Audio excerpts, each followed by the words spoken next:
All glories is in the Lord. Go Premanandi.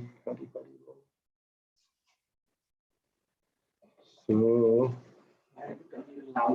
okay. Yeah, my voice isn't. Or I can give you. Oh, whatever you think is good. Which one you think is better? I can. Oh, the some of those things? Uh-huh. As you wish, I could just speak up. So, Om Namo Bhagavate Vasudevaya. Om Namo Bhagavate Vasudevaya. Om Namo Bhagavate Vasudevaya. Is it too low, volume? That's about as good as I can go for a while. All right. In readings from Srimad Bhagavatam, Canto 1, Chapter 3, titled Krishna is the source of all incarnations, text 32. Ataparam yadavyaktam avyudu. Want to repeat? No, it's okay. Avyuda guna brimhitam adristarutavastutvat sajivo yat punabhava. Ataparam yadavyaktam avyuda guna brimhitam adristasrita vastutvat sajivo yat punabhava. Ata, this, param, beyond, yat, which, avyaktam, unmanifested, avyuda, without formal shape, guna brimhitam, affected by the qualities, adrista, unseen, ashruta, unheard, vastavat, being like that, sa, that, jiva, living being, yat, that which, punabhava, takes birth repeatedly. Translation: beyond this gross conception of form is another subtle conception of form, which is without formal shape and is unseen, unheard, and unmanifest. The living being has his form beyond this subtlety, otherwise he could not have repeated births. Purport: as the gross cosmic manifestation is conceived as the gigantic body of the Lord, so also there is the conception of his meaning with a capital H, his subtle form, which is simply realized without being seen, heard, or manifest. But in fact, all these gross or subtle conceptions of the body, but in fact, all these gross and subtle conceptions of the body are in relation with the living beings. The living being has his spiritual form beyond this gross material or subtle psychic existence. The gross body and psychic functions cease to act as soon as the living being leaves the visible gross body. In fact, we say that the living being has gone away because he is unseen and unheard. Even when the gross body is not acting, when the living being is sound asleep, we know that he is within the body by his breathing. So the living being's passing away from the body does not mean that there is no existence of the living soul. It is there, otherwise how can he repeat his births again and again? The conclusion is that the Lord is eternally existent in his transcendental form, which is neither gross nor subtle like that of the living being. His body is never to be compared to the gross and subtle bodies of the living being. As such, conceptions of God's body are imaginary. The living being has his eternal spiritual form, which is conditioned only by his material contamination. Om Gyan Timanandasya Jinanjana Shanabhya Tasmai Shri Guru Vedamala Shri Chitanamana Vishtam Stavitami and Buddha Swayam Bhagavatam Dadati Sparvalingam Shri Krishna Chaitanya Prabhu Nityananda Shri Vegadar Shri Sargor Bhaktivinoda Hare Krishna, Krishna Krishna, Hare Hare, Hare Rama, Rama Rama, Hare Hare. So backing up a few verses to, remind ourselves what we were just reading before, and maybe people missed some things. We have a whole bunch of incarnations listed of Krishna, and most amazing things. And this meditating on these pastimes, it's topmost in meditation. And then it's described, the famous verse 1:328, that Krishna is the source of all these incarnations. He is got that verse Ekachamsa. Krishna is to Bhagavan Swayam. Krishna is the source of all incarnations. So this is clearly within the Gaudiya Vaishnava Sampradaya, clearly established, and soundly and clearly established that Krishna is the source of all incarnations, not Vishnu. Vishnu is not superior to Krishna. We see in the Krishna book even, or within the writings of Rupa Goswami and so forth and so on. Well, it's not Goswami, but anyway, the Goswamis, that even Vishnu wants to see Krishna, and the Vishnu expansion is blown away by Krishna. Of course, Krishna is blown away by himself too. But clearly we see that, or in the Nectar of Devotion, that Krishna has 64 qualities and Vishnu has less. Of course, he has unlimited qualities, but yeah. So, and the Chaitanya Charitamrita has a nice explanation, soundly explaining that. And now we're tapping into the universal Virat Rupa, the universal form, and it's described that this form is for the neophytes who don't have any conception that there is anything beyond, what we can grossly see. I remember hearing a lecture, Prabhupada, where people are asked, Prabhupada makes the point that oftentimes people say, can you show me God? And Prabhupada makes the point that, well, first of all, he makes a few points. One of them is why do you have to see God? Why not hear God? Why not, why just see? Just like we hear a car going by, we didn't see the driver, but we hear a car going by, we can assume that there is a person in that car. There was a person. We never saw him. Or maybe the president, I think this lecture was in Japan, he makes the point that, you've never seen the president or whatever you call it, prime minister or whatever, Japan, but he exists because the government's going on so nicely. We see the government, there's so many functions going on, the water department, police department, all these things, we can assume that there's somebody in charge of all that. So, so seeing might not be the best way, but still, at least with the car analogy, that you can hear the car go by, but also with the government analogy, knowing that there's a prime minister or president around, although you've never seen him, you see the governmental administration of the universe going on so nicely that we can simply assume that there's a person behind it all. So this Vira Rupa form is like seeing the activities of the government in a sense. And here, the Vira universal form, it's an imaginary form where we imagine, I forgot all the details of what's what, but basically the planetary systems, you know, or I think it's described as the Shishumar, the dolphin.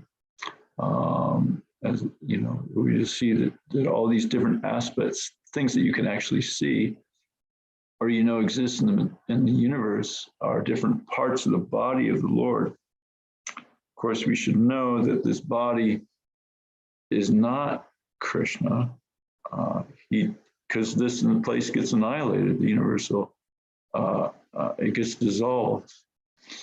There's interesting to note in the Vayu Purana, it describes that the universal elements are all annihilated at a certain point. And if you, anyway, I won't go into that for now at least, but the point is that these universal elements are completely annihilated. And as we all know, there's a grand dissolution of the universe. So that doesn't mean that, since it's imaginary form, obviously doesn't mean that Krishna's gone, he died. No. That Krishna is beyond this gross imaginary form. Gross, not as disgusting, so we don't want to think of Krishna as disgusting, but it is a miserable world, right? Was Abrahma Bhuvanal Loka Punar Vartino Arjuna Mam Peter Konteya Punar Janma Vijite. From the highest planetary system in this material world down to the lowest, all our places of misery when repeated birth and death take place. Yeah, one attains to my abode. Well, yeah. So that, I don't know if I got that verse right, but you got the gist of it. This is a miserable world. And but this gross form, here it's stated, is for the neophytes, for the, it's to enable the less intelligent and neophytes to adjust to the idea of the Lord's having form. But factually, the Lord has no material form. And of course, this misconception of many scholars and so forth and so on, and different people of different traditions, that thinking that the Lord emanates from the impersonal Brahman, the Krishna emanates from the impersonal Brahman. And this is a common misunderstanding. I remember I was wondering this. I get that question a lot out on Sankirtan. Does Krishna manifest from the impersonal Brahman? So in other words, is God the impersonal Brahman? But clearly, Bhagavad Gita, Krishna is establishing, he is the source of the impersonal Brahman, which is immortal, eternal, never existing.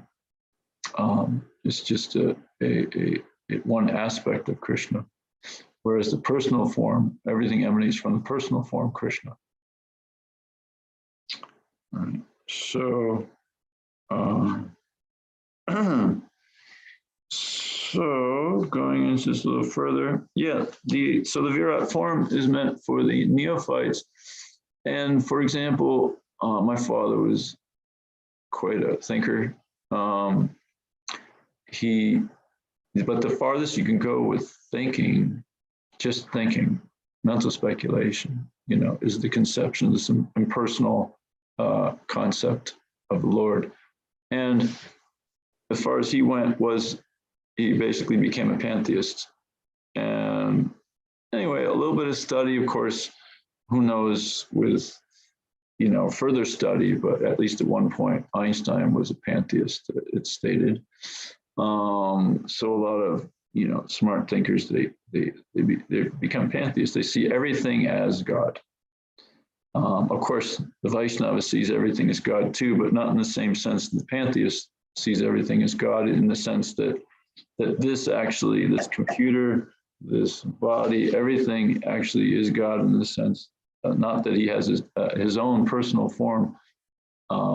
They don't see it as separated energies, as Krishna states in Bhagavad Gita, that this separated material energy is separated energy, inferior energy. It's one energy of Krishna. It's not Krishna, the person himself. It's Krishna's energy. But the pantheist sees that external energy is Krishna, and they don't have a conception of a personal form beyond that, from which the external energy emanates from. So, for such people that haven't, it's described as less intelligent. No offense to these great souls, but to not consider that there might be, just because we see everything in this room as I see it, there's a table, there's a chair, there's a harmonium, to say that just by chance that harmonium was created, and there wasn't a person behind it that created it, is a little not so bright. And then to see this cosmic manifestation in all its orderly fashion, intricacy, incredible intricacy, to say that, to create a theory, I mean, certainly if you're just thinking, it's always a possibility that given enough time, it could just manifest by itself. But that's not so bright if you're just going to consider only that aspect and not the conception that, the concept that if you're just thinking that there might be a person behind it, you're going to throw that one out. That's even beyond less intelligent. That's kind of like envious, I would say. You're not being a real scientist about things, because you should consider that there might be a person behind it, at least. So if you're a real scientist, you would consider that there's this possibility.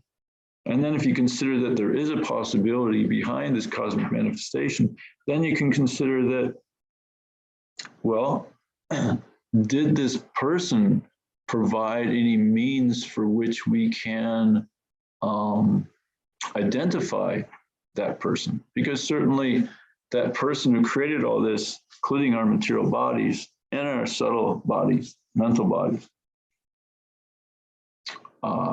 if that person created all this, then that person could show himself if he so desired. It would be under his, since he's, just like if you work for a company, I heard this analogy from H.D. Goswami. If you work for a big company, IBM or whatever, it's under their terms whether you're going to be hired or not. They got like God knows how many applicants. It's under their terms. So you kind of got to, appease them to get hired. So similarly, somebody really great, super great, the greatest, it's under his terms whether he'll reveal himself or not. Somebody very rich, living in a huge palace with tons of guards and so forth and so on, you just want to go see him. It's up to him whether he comes out the door and wants to say hello to you or not. So did that person leave anything behind to give us the understanding of how one can realize him if he is a person, is what a real scientist would consider. And that, yes, he did leave something behind. He left the Vedas. He left Bhagavad Gita, the summary of the Vedas, clearly explaining how do we realize this person, right? What is it, 1855? One can understand me as I am, as the Supreme Personality of Godhead, only by devotional service. And when one is fully conscious of me, by such devotion, he can enter into the kingdom of God. So this process of devotional service is how we realize how we realize this person. And if you are a real true scientist, then you would try out that process to see if it works. I mean, the scientists are spending literally billions, if not trillions of dollars trying to realize things in such a faulty method. And what's the value of tons of equipment and research manpower and paid employees and so forth to discover really, I don't think you can't really discover anything of any value with the way they're doing it. Because Krishna is not forced just because you put up 50 huge telescopes or however many there are, big old radio, whatever emitters or all kinds of things. They've got something huge in New Mexico, I believe, see if there's any life out there and so forth and so on. Krishna's not obliged to go, okay, you spent all this money, let me give, I should give some, I should show myself to you. No. So anyway, I don't lose my train of thought here. Yeah, so real scientists would apply that process. And even if you take somebody that's really quite a simpleton and just has a heart, as conscious as wants to just use simple brain substance to apply oneself without any PhD from Harvard or whatever, he's gonna realize, Krishna's gonna reveal himself to him. And then one's gonna realize that, yes, there is a person behind all that. As Lord Chaitanya said, one is, what is words he uses? Basically, you get a realization, self-evident, there we go, those are the words used. Things become self-evident to you, especially when it matches up with what Guru, Krishna, and Sadhu are saying. I mean Sadhu meaning, Krishna meaning Sastra. Guru, Shastra, and Sadhu is saying, that it wasn't just a hallucination. Things become self-evident to you. You realize that there's a person behind everything. And you realize that this impersonal Brahman everything doesn't emanate from the impersonal Brahman, everything actually emanates from Krishna.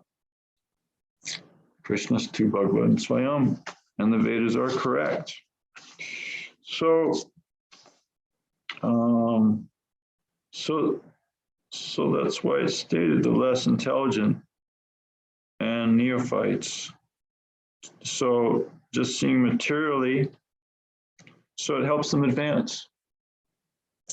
I believe it was it Mars Parikshit asking Sukadeva Goswami, oh, this is later. He asks, for the sake of the less intelligent neophytes, he asks for the understanding of this universal form. Later chapters or cantos, forgot which one. So for their sake, and this is so merciful. These great souls are so merciful. They could go, Mars Parikshit could go immediately into so many higher concepts of spirituality, but these things are necessary. The first 2 cantos and so forth, all before we get to the 10th canto, are all necessary for us to really truly understand. Because as Prabhupada says, if you have a material body, you should consider yourself a neophyte. So it's quite a nice statement to remind us that we are neophytes. And we need to be firmly established in the lower cantos of the Bhagavatam. We shouldn't just skip around and just immediately have the fun with the 10th canto. Of course, the Krishna book was written for that, and that's fine, but one should still study the Bhagavatam, that complete, gradual, step by step. So this conception of the Virat form is for us to, especially the pantheists and so forth, to make gradual advancement in Krishna consciousness. It's an excellent way for them to advance further, because then they will start respecting all these preliminary steps to the conceptions of God realization. Like ahimsa hopefully could be in there, that, oh my goodness, this is a part of God. Okay, And seeing everything. Oh, this is Krishna's feet. Okay, this is Krishna's hair. Okay, this is Krishna's this and that. So they're making gradual steps in the process of God realization in this way. So everything is there available. So nicely, this whole entire material cosmic manifestation and is for us to have a chance to become rectified. The entire governmental, how it completely operates, is completely all designed just like a prisoner going into prison. The whole purpose of the prison is for him to become rectified and then come back out and become a nice citizen. So similarly, this entire thing, this material universal conception is designed in a way so that we can be rectified and return back to the spiritual world. So now going into the verse, how long should I speak for? Until 8 o'clock. 8? Yeah. Okay, we have time for question? And then we'll have Q. After 8 or before? No, I mean if you can finish it I can. 7:50. Oh yeah, I can definitely do that. Then we'll have some time for Okay. Okay, cool. Well, how about a little bit before? Because a little before also. all right. Beyond this, so now the verse today, rereading it, so we can go into it a little deeper. Beyond this beyond this gross conception of form is another subtle conception of form, which is without formal shape and is unseen, unheard, and unmanifest. Of course, you have the subtle energy, mind, intelligence, and false ego. So, even within the material thing, you have so many things going on that you can't see, like radio waves, so forth and so on. The living being has his form beyond this subtlety. Otherwise, he could not have repeated births. So, yes, obviously there's something beyond this gross and subtle program. And I think people who are sincere will have this realization. I remember when I was younger, thinking that I was, well, first we think that we're the body, but as one, I don't know, I was really into philosophy and thinking, and that I realized that I'm not the body on some level. I don't know, I can't remember, but I remember at one point I thought I was the mind. And then after one continues to think, one develops this conception of like, well, maybe I'm not the mind. And that's a pretty scary thought. Like, then what's going on? I remember pursuing it further and fasting for many days. I would do these fasts and whatever. And Krishna, the television in the heart, I became aware of it, television in the heart. I didn't realize it was in the heart at that time. I just couldn't figure it out. But certainly a spiritual television set kind of turned on. And then a character told me, now for something really interesting. And then don't worry, I wasn't on drugs, I'm not crazy. But then I left my body. I started to leave out of my body, and I started to go out through the roof of the apartment I was living in. And I thought I was going to hit the wall, but I went through the wall, and then I cruised over Tucson where I was staying. And then I got scared and went back into my body. And I realized, oh my God, I'm not the body. And I'm not, I guess I still could think that I'm the mind. The mind is powerful, but I realized that definitely I'm not the body. And I think at that point, somewhere along the way, I realized I'm not the mind. But then there's no positive understanding as to who I am. So that became the quest, like, who am I? My goodness. And then I started to meet spiritual masters and gaining an understanding. And certainly after reading Prabhupada's books, complete understanding that, okay, Prabhupada gives us the complete, perfect understanding that we are spirit souls, and not only are we spirit souls, but we're part and parcel of big spirit soul Krishna, and by constitutional position, eternal servants of Krishna. So yes, we are not these bodies. And here, using nice analogy, then how could we have repeated births and deaths? Even in the Bible, it's kind of strange. A lot of Christians don't believe in reincarnation, but you read in the Bible, I mean, I might be speaking to just Indians here, but at least in the Western world, large Christian nation. And with the Bible, they flatly say reincarnation doesn't exist, yet in the Bible it says that there is, in hell, there is gnashing of teeth in hell. So you ask them, so is there gnashing of teeth in hell? Yes. Okay, well, you got to have a body to gnash teeth, right? Oh, yes, definitely. Okay, well, then this body is going to be dust, right? So then you get another body that gnashes teeth. So that's obviously reincarnation. Even Timothy states, was that person, asked Jesus, was that person born blind because of his past sins or because of his parents' sins? So Timothy also obviously assumed that reincarnation exists, one of the disciples of Jesus. So anyways, so you read about this and you put if you're a thinking being, you just process, then, even within these traditions that state that reincarnation does exist, obviously the writers, and if you just use your brain, then reincarnation does exist according to these, at least the Christian Bible. So, and even if you go to heaven, of course, they're thinking the spiritual world where there's no death. You have a body there as well. And here it's pointing out that this other body, this other person, this person beyond the gross and subtle forms is spiritual. And this spiritual being does have form, is one's spiritual body. It's not unmanifested something or other.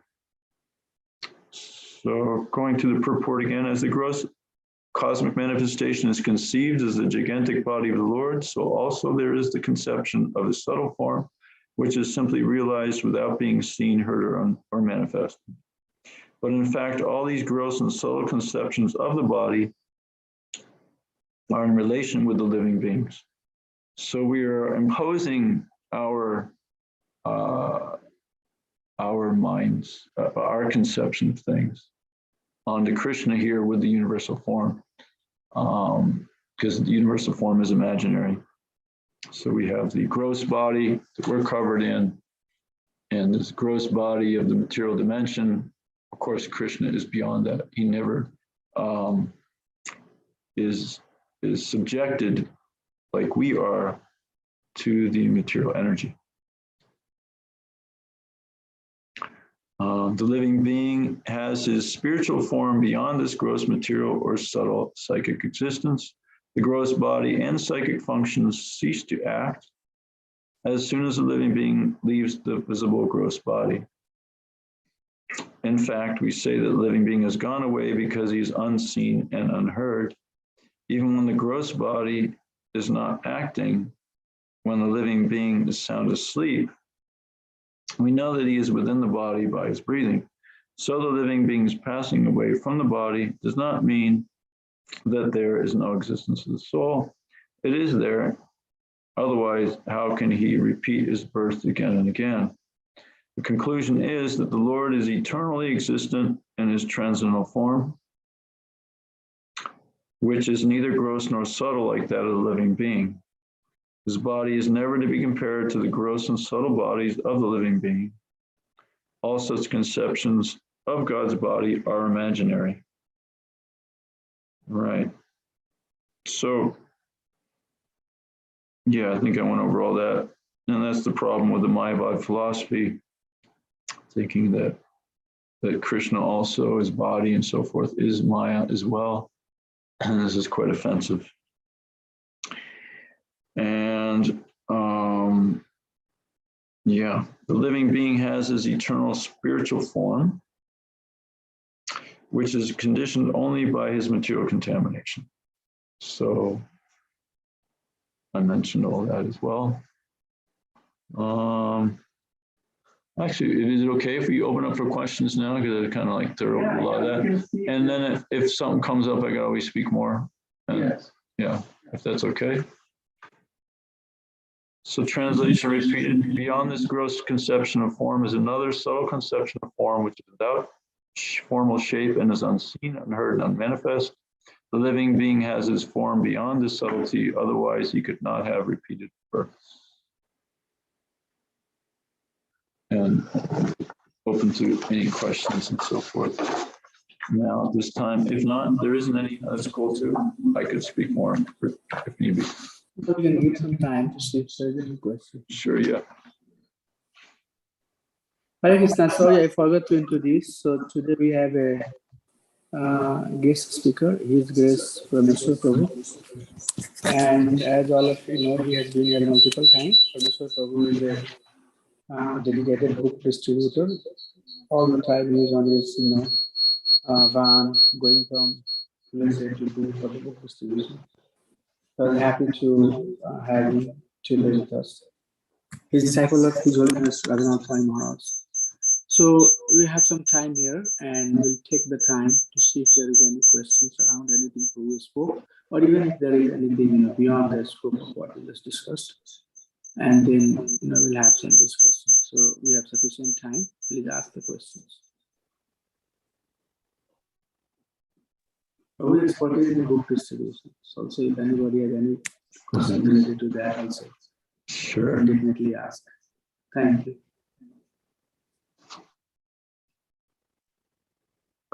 And not to brag or anything, but Wednesday, 21 cases went out, all unsubsidized. If anybody wants to get involved with book distribution, it's a really good time right now. People are very receptive. Just sitting at a table, 21 cases of books. That was 785 books in one day.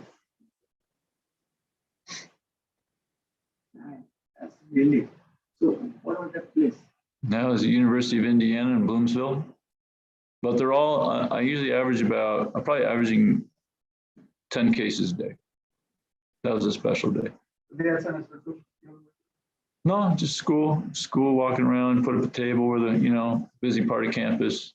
They just, people walking by, they snagging like anything.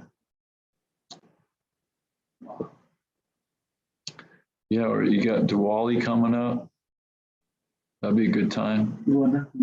Yeah, and you got all kinds of, certainly sure you guys, at least some of you may be doing the Indian grocery stores, but I mean, schools are great.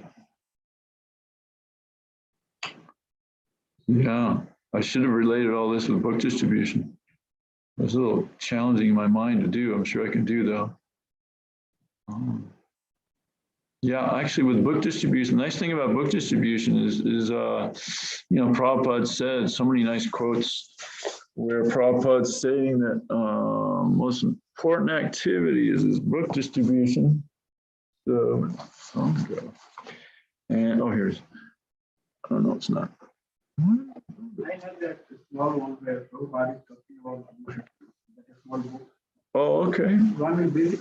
It's okay. I got a quote right here. If I have new quotes on here. So yeah, we have the importance of, so I'm leading up to something with all this. But the point is that with book distribution, since it's so important to Prabhupada, you got a lot of quotes on the importance of book distribution, and where Prabhupada says the most important activity, many, many, many quotes. And maybe you can find one or two about this or that, but how about dozens of quotes stating the most important activity? Distribution of my books is the most important thing. These other things, such as selling incense and records, are not as important. I want that my books are distributed in huge quantities, and thus we will be able to thoroughly convince the majority of population. There is no literature throughout the universe like Srimad Bhagavatam. There is no comparison. It's really true. There's no comparison. Every word is for the good of human society. Somehow or other, if a book goes in someone's hand, he will be benefited. Therefore, we are stressing so much, please distribute books, distribute books, distribute books. The success of your preaching will be substantiated by how many books are sold. Okay, yeah, right on. Thanks, Bruce. And, you know, on and on and on. So, so the point is this really pleases Prabhupada. And of course, we know the secret of success is pleasing the spiritual master. So taking the way I describe book distribution, I mean, we have our regular sadhana and so forth and so on. But when we add in book distribution with our, I think Vaisheshika calls it high sadhana, we add book distribution with our chanting and so forth, then on a reading of Srimad Bhagavatam, then the words jump into our hearts when we read the books. We just simply get extra mercy. And because it is so pleasing to Prabhupada. I once had a dream where it wasn't really a dream, actually. I was about to start this music festival and I hadn't rested much at all. And all the big devotees were there. It was when I first joined from Los Angeles. And I was like, oh man, I gotta perform here and look good. Can't wimp out, I'm so exhausted though. So I just laid down for like a 10-minute snap nap. And right away, I went into this, I don't know, state of consciousness, whatever you want to call it, where Prabhupada was sitting there on a Vyasa song, you know, the Murti. And I went over on affection, I touched his shoulder. And sure enough, the Murti became alive. And I went, oh my, Prabhupada looks at me and goes, yes. And I went, oh my God. I started like, I got to go, really scared. But then I thought, wait, I got the opportunity to serve him. Let me ask him for some service. So I said, Prabhupada, how may I serve you? And there's a bunch of people walking around. He says, could you please stop someone so I can preach to them?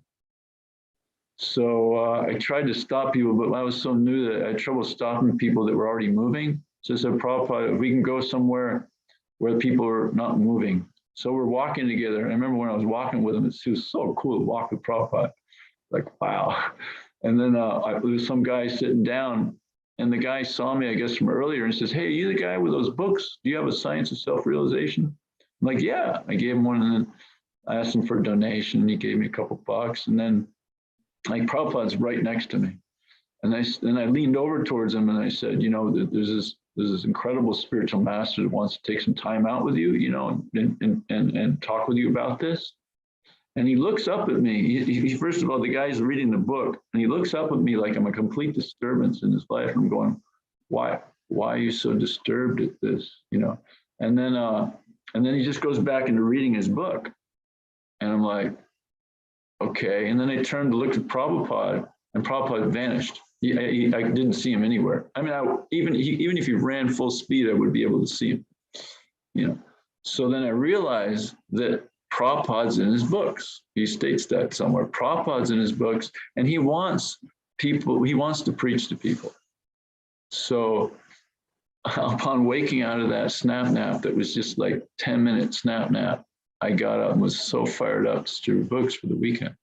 Because Prabhupada gave me basically a personal instruction, this is the way I see it, to distribute his books, because he's in his books and he wants to preach to people. So I had like this extra motive to distribute books after that. You know, Prabhupada wants to preach to people through these, he wants to save these people. And when I asked him, you know, how may I serve you? It was like a primal cry he had. I mean, like a visceral primal cry, like, can you please stop someone so I can preach to them? Like, he could have asked for anything, a glass of water, anything, but that was his prime desire, because he wanted to save these souls. So, the point is this really is at the root heart of Prabhupada's desire, and anytime we get involved, our spiritual progress is greatly magnified. So I share that. So, and we're reading, it's so important to read the books, because if we don't read these books, we forget how important these books are actually, I find, I'll speak for myself. When I don't read these books, at least an hour a day, if I take like 2 or 3 days, I'm too busy or whatever, then I forget about the emergency situation. I lose track of the emergency part of spiritual advancement needed for myself and for the world. And honestly, I think some subtle material thoughts come in, like it becomes maybe a fruitive activity, this book distribution and so forth. Or I see things from a material gain perspective, which is simply ignorance, as Vishnu Purana does describe. This fruitive activity is a symptom of ignorance. So it's really critical that Prabhupada said, read at least 1 hour a day of his books. We should read at least 1 hour a day of his books. And when I do that, then I'm reminded of the emergency situation that we're in. And then the desire to preach strongly and is maintained. But no, I'm sorry, any questions or anything?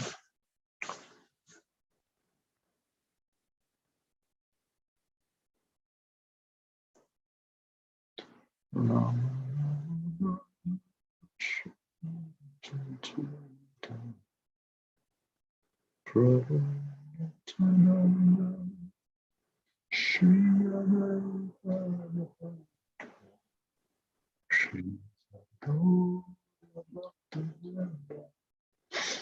How about you, Prabhu? You have a question? You could answer all my questions, I know, but. Yeah, so one thing that I was curious to, just came to my mind, that you go many places. So how you track it, like how you decide that you should go to Indore or you should go to, Columbus or other places? You just like drive, or there is something that you track, like festivals or something?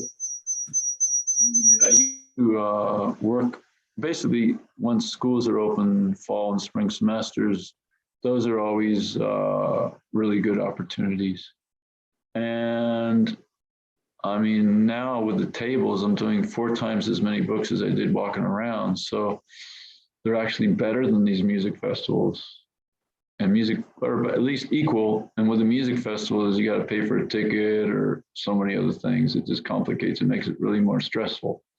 So yeah, I used to arrange my schedule for maxing out music festivals on weekends.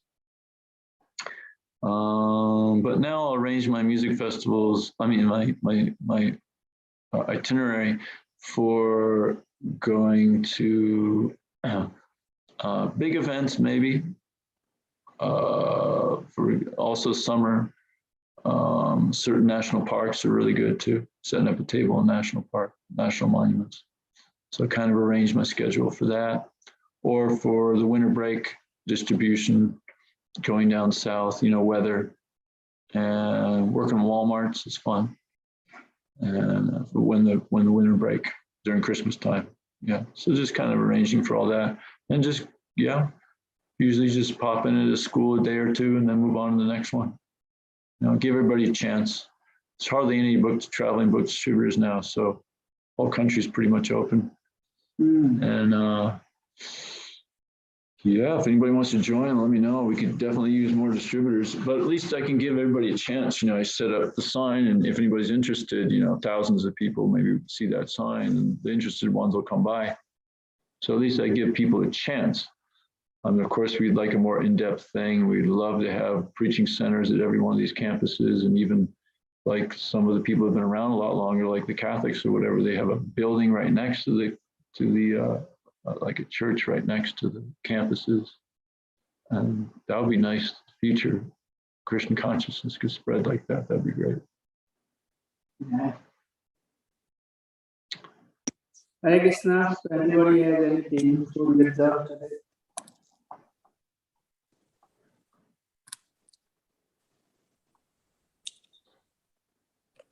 Hare Krishna, Prabhu.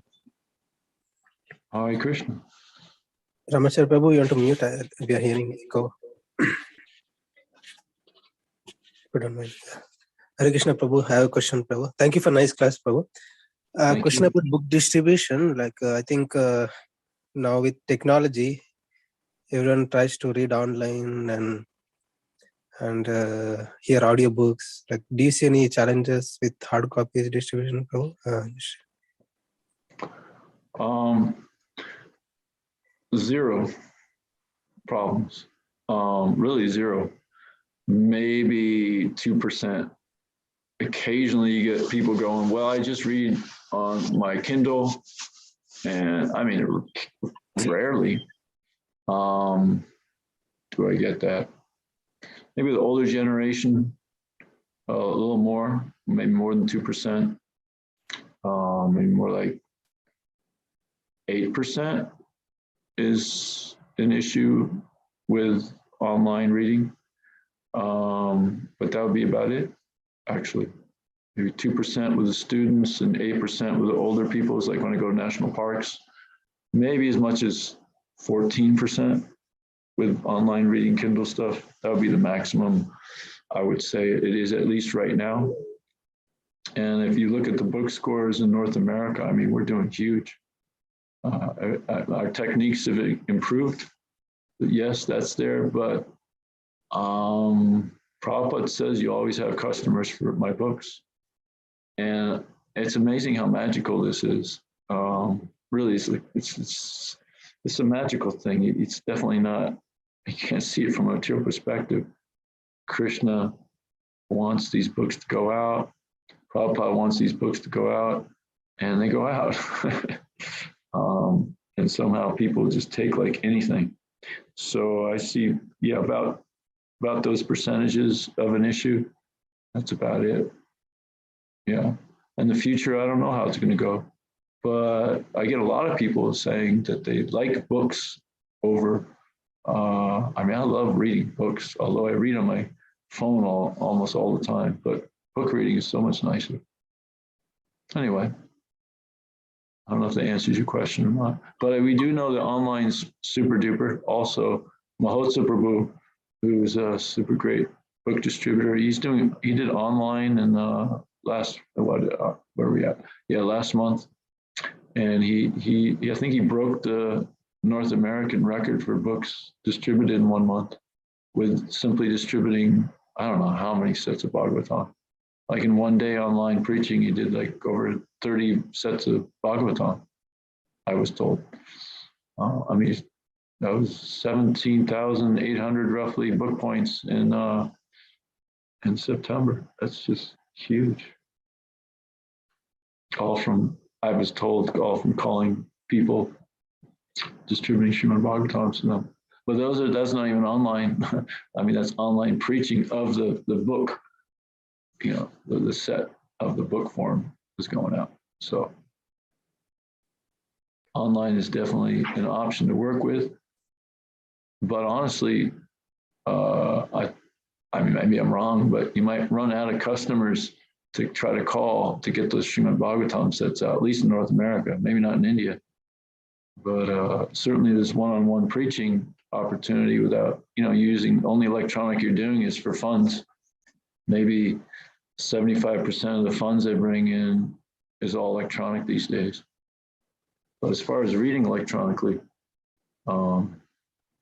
just a tiny bit of a percentage is an issue, I would say, roughly.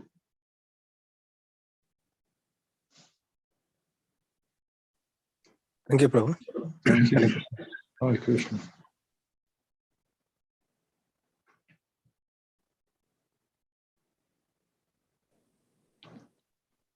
Hare Krishna Prabhu. Hare Krishna.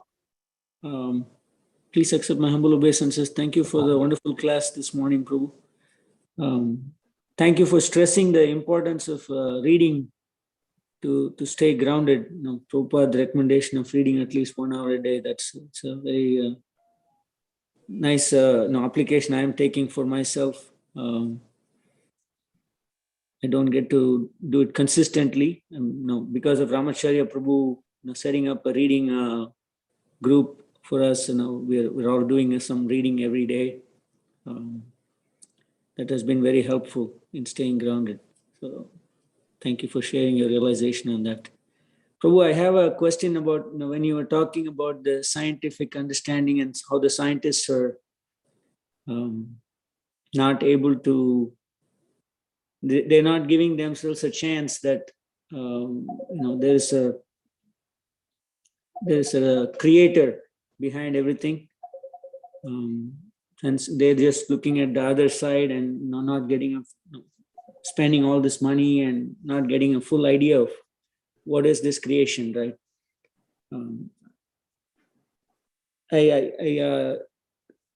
After starting to read Prabhupada's books, and I get this Vedic understanding that there is a creator, and without understanding the creation, all our scientific understanding that we get from school education and stuff is all very incomplete or even incorrect.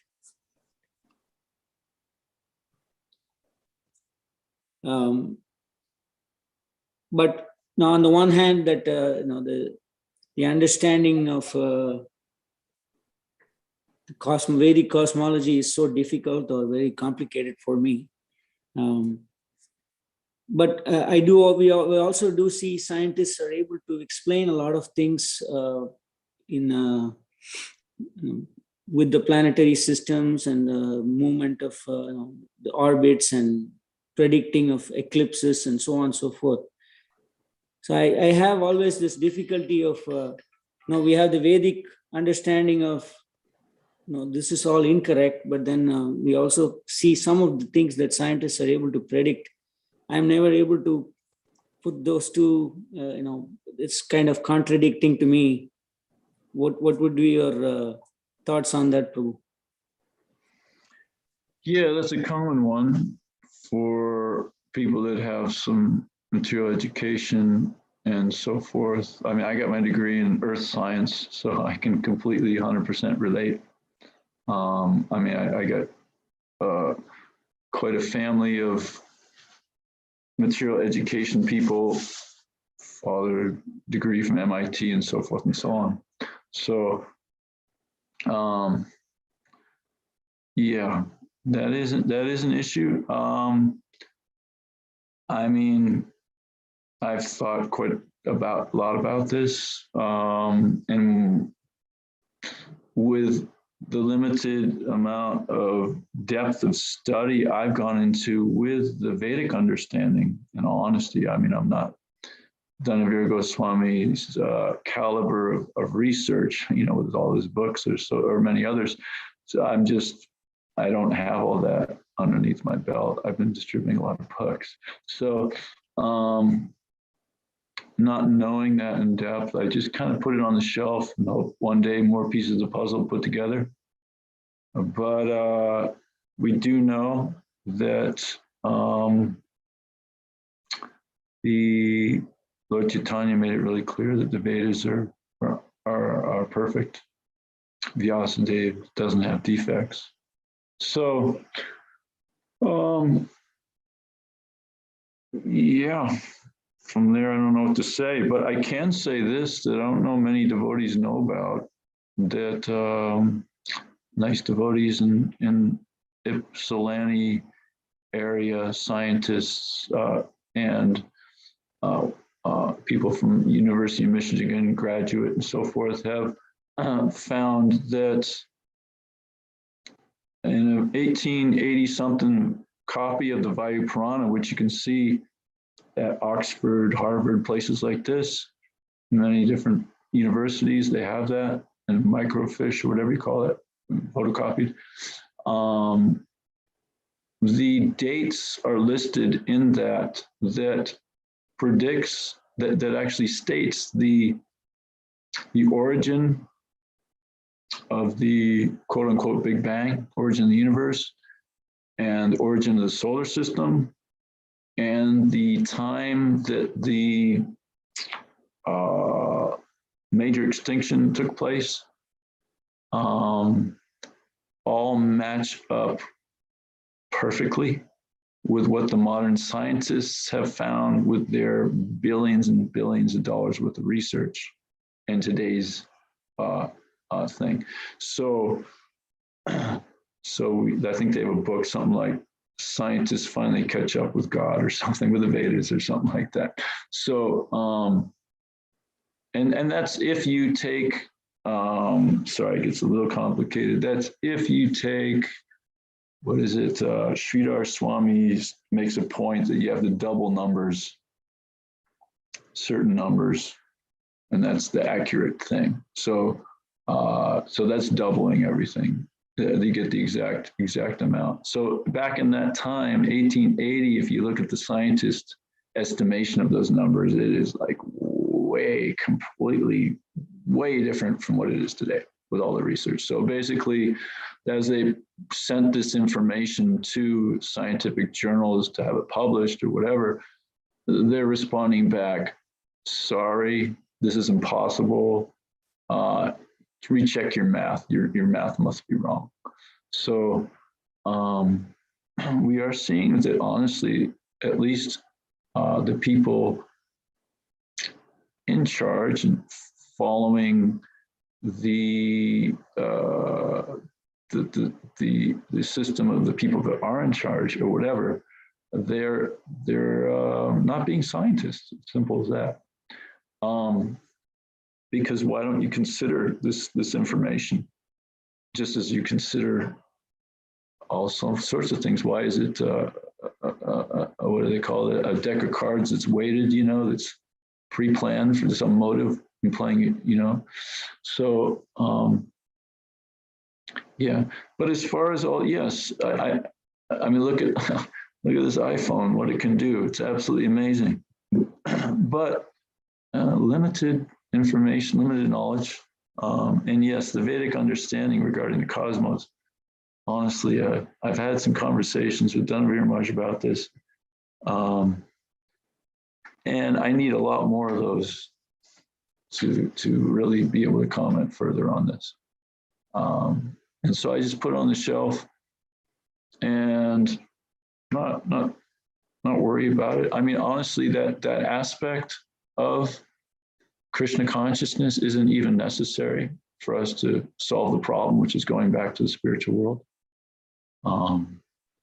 You know, we don't need to know what is, we do need to know the process to get to the spiritual world. That is essential. And that is really clearly understood. And as one follows that process, one definitely gets realization that scientists, the material scientists, cannot help you with it all. And regarding some aspects of how this material structure universe is created, or not created, but how the material universe is, then they seem to propose information on that contradicts what the Vedas are teaching, but I haven't done enough research to even make that claim firm enough, because I don't know really what's the Vedic understanding of that thoroughly enough, I think, to make a, you know, to go further with that. Hope that's helpful. Sorry. Yeah, definitely. Thank you. Hare Krishna.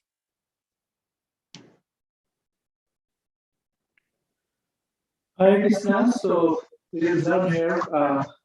Most likely, Prabhu is going to be our Sunday feast speaker also. I don't know. Maybe not. Okay, we'll see. And thank you, Prabhu, for being the speaker this morning on the really appreciate your kindness. We'll chant Vaishnava Pranams and then we'll adjourn. Vanchal Pataru Vaishya Vipasan Patanam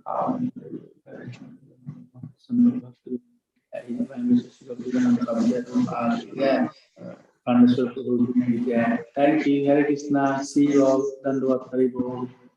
We have 4 hours kirtan today also, starting at 3:30 at Nataraj Krishna Prabhu's house. So please come be part of the kirtan. Dandavat to everybody. Hare Krishna.